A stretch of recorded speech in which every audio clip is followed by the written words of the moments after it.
Um, Thank you, Madam Chair. Thank you, Minister, for joining us, and thank you for your hard work, especially in the current situation. Minister, in some recent correspondence, the High Commissioner of Pakistan raised a couple of issues.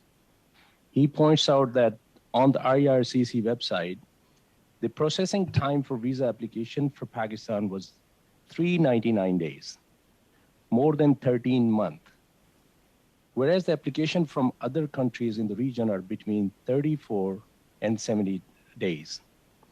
He also points out that for the student direct stream, the number of Pakistani students visas has not increased, and the target processing time of 2 weeks has not been achieved.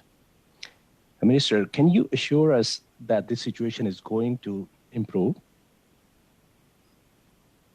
Thank you to my colleague for the question, and we're going to do everything we can to improve the processing time for study permits and for immigration more broadly.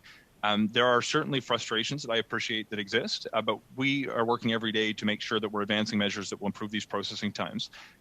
One of the things that I think we need to do as well is update our processing times on our website to better reflect what's happening on the ground. I think it's one area of improvement because sometimes we broadcast what service standards say, but it doesn't reflect the situation on the ground because the system's been hit so hard by pressures over the course of the pandemic. So I'm certainly willing to work with you to improve not just transparency in what we say about processing times, but actually improving the results for applications, including from the area of concern that you've raised.